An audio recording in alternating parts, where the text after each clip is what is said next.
একটানা বৃষ্টির জেরে বাঁকুড়ার ইন্দাসের বিভিন্ন এলাকা জলবন্দী। জলে ডুবে রয়েছে যাতায়াতের রাস্তা, ভেঙে পড়েছে একাধিক কাঁচা বাড়ি। স্বাভাবিকভাবেই জনজীবনে যথেষ্ট প্রভাব পড়েছে। আতঙ্কের মধ্যে দিন কাটাচ্ছেন বিভিন্ন গ্রামের বাসিন্দারা। একটানা বৃষ্টির জেরে জমা জল রয়েছে নানা জায়গায়। আশপাশের একাধিক খালের জল উপচে বন্যা পরিস্থিতি তৈরি হয়েছে বাঁকুড়ার ইন্দাসে। ইন্দাস ব্লক জুড়ে বিভিন্ন এলাকা এখনও পর্যন্ত জলবন্দী। বেশ কয়েকটি রাস্তা জলের তলায় চলে গিয়েছে। সেই হাঁটু জল পেরিয়ে যাতায়াত করতে হচ্ছে মানুষজনকে। যানবাহনের যাতায়াতও রয়েছে বিপদ হাতে করে। লাগাতার বৃষ্টিতে ইন্দাসে ভেঙে পড়েছে একাধিক কাঁচা বাড়িও। পরিস্থিতি মোকাবিলায় ব্লক প্রশাসনের তরফ থেকে সমস্ত রকমের পদক্ষেপ গ্রহণ করা হয়েছে। লাগাতার বৃষ্টিতে বাঁকুড়ার ইন্দাস ব্লকে বন্যা পরিস্থিতির ক্রমশ অবনতি ঘটছে। চিন্তার ভাঁজ পড়েছে স্থানীয় মানুষজনের। একদিকে জমা জল না সরায়, অপরদিকে স্থানীয় দেবখালের জল উপচে এলাকায় প্রবেশ করছে। শান্তাশ্রম সহ বেশ কিছু এলাকার মানুষ কার্যত জলবন্দী হয়ে পড়েছেন। শান্তাশ্রম থেকে ইন্দাস যাওয়ার রাস্তা একাংশ জলমগ্ন, কোথাও কোমর সমান জল। ফলে ওই রাস্তা দিয়ে যানবাহন এক প্রকার বন্ধ। শিশুদের কোনো ক্রমে কোলে করে স্কুলে নিয়ে যাওয়া হচ্ছে অভিভাবকদের তরফে। গোবিন্দপুর থেকে ইন্দাস এবং আকুয়ের রাস্তা, সেখানেও জলমগ্ন পরিস্থিতি। শান্তাশ্রম থেকে করিসুন্ডা যাতায়াতের রাস্তাও জলের নিচে। দেবখালের উপরে থাকা কজয়ে ডুবে থাকায় পারাপার সম্পূর্ণরূপে বন্ধ।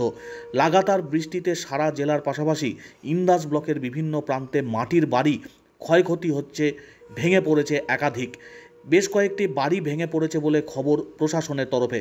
সব মিলিয়ে ভারী বৃষ্টিতে কার্যত বিপর্যস্ত ইন্দাসের স্বাভাবিক জনজীবন। পরিস্থিতি মোকাবিলায় স্থানীয় ব্লক প্রশাসনের তরফ থেকে সমস্ত রকমের পদক্ষেপ গ্রহণ করা হয়েছে। ইতিমধ্যেই যথেষ্ট পরিমাণে ত্রাণ মজুদ রাখা হয়েছে, সতর্ক রাখা হয়েছে বিপর্যয় মোকাবিলা বাহিনীকেও। সম্পূর্ণ ভেঙে পড়া বা ক্ষতিগ্রস্ত বাড়ির তালিকা তৈরি করে ক্ষতিপূরণের জন্য তা পাঠানো হয়েছে জেলা প্রশাসনের কাছে। বিপদ হাতে করে যে সমস্ত মানুষজন বসবাস করছেন তাদেরকে অন্যত্র সরিয়ে যাতে ত্রাণ পৌঁছে দেওয়া যায় তার জন্য সমস্ত রকমের পদক্ষেপ গ্রহণ করেছে ব্লক প্রশাসন। জল থই থই পরিস্থিতি, একদিকে দেবখালের জল উপচে জলমগ্ন, পাশাপাশি লাগাতার বৃষ্টি, দুয়ের সাঁড়াশি চাপে ইন্দাস ব্লক জুড়ে জনজীবনে যথেষ্ট প্রভাব। আচ্ছা, কেন অনেক দুর্ভাগ্য আছে। আমি প্যারালাইসিস একটা পেশেন্ট, আমি কি করে কি বাগাবো? আমি পাড়ার লোক নেই, সহযোগিতা করে বাগাচ্ছি আমি। কটা নাগাদ বাড়িটা ভেঙে পড়েছে? হ্যাঁ, কটা নাগাদ বাড়ি? রাত একটা। কতটা এখন দুর্ভোগে আছেন? বহু দুর্ভাগে। কি চাইছেন এখন? আমার এখন থাকার জায়গা নাই। কাল রাত্রিরে ভেঙে পড়েছে। বাড়ির মধ্যে আমি ছিল, আমার স্বামী ছিল, দেওর ছিল, দেওরের ছেলে ছিল, আর পরিবার ছিল। এখন এই তো এই অবস্থা দেখছেন। হ্যাঁ, এবার ঘর বাগালে তারপরে থাকতে পাবো, না হলে থাকতে পাবো না, এরকম ব্যাপার। রাত্রি 1:30টার সময় 1:30 হঠাৎ একটা বাড়ি থেকে শব্দ পেলাম। দিয়ে শব্দ পাওয়ার পরে ছুটে বেরিয়ে এসে দেখি যে ওর গোয়ালটা, মাটির গোয়াল ছিল পাশে ভাস্কর দত্তর, সেই গোয়ালটি আমার একচালা এডবাস্টার পাকা পাঁচির ছিল, সেখান থেকে এক চাল নামানো ছিল। সেই ওর দোতলা গোয়াল, মানে মাটির দোতলা গোয়াল, ওপরে কোটা ছিল। সেইটা দীর্ঘদিন ধরে গোয়াল? হ্যাঁ, দীর্ঘদিন ধরে ওটা গোয়াল ঘর, বসবাসের ঘর নয়, গোয়াল ঘরই ছিল। কিন্তু গোয়ালের ভেতরে গরু থাকতো না, গরু থাকতো ওর চালাতে। আর ওই গোয়ালটি কর্কেট যে কোনা বলে যেগুলোকে, সেই কোনাগুলি উড়ে যায় অনেকদিন ধরেই। এই 2 বছর ধরে আমি বারে বারে বলি যে কোনাগুলোকে পাল্টিয়ে দাও, বা গোয়ালটা যা হোক কিছু ব্যবস্থা করতো। মানে তো গোয়ালটা ব্যবহার করো না, তাহলে গোয়ালটা যা হোক কিছু করো, তাহলে তো আমাদের গোয়ালের উপরে পড়ে যাবে। এই করবো করে না। দিয়ে হঠাৎ করে কাল রাত্রিবেলাতে পড়ে গেল। 3টে গরু চাপা গিয়েছিল, একটাকে কোনোরকম বাঁচাতে পেরেছি, আর 2টো সঙ্গে সঙ্গেই, ও 2টো একদম স্পট ডেথ। মানে ওই অন্যজনকার গোয়াল, অন্যজনের গোয়াল ভেঙে আমাদের গরুর চালার উপরে পড়েছে।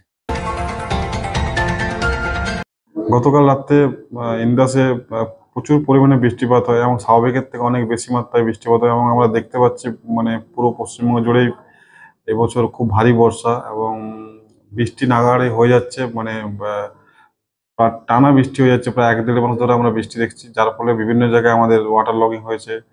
কিছু কিছু জায়গায় এমন জায়গায় জল জমে গেছে আমাদের, যেমন শান্তাশ্রমের ওখানে।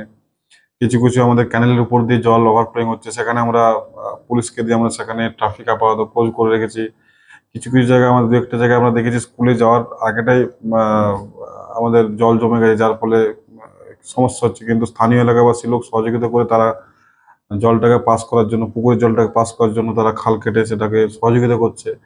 এবং যেটা সব থেকে ব্যাপার, কিছু কিছু মাটির বাড়ি এই টানা নাগাড়ে বৃষ্টির জন্য কিন্তু মাটির বাড়িগুলো কিন্তু ক্ষয়ক্ষতিগ্রস্ত হয়েছে এবং সেগুলো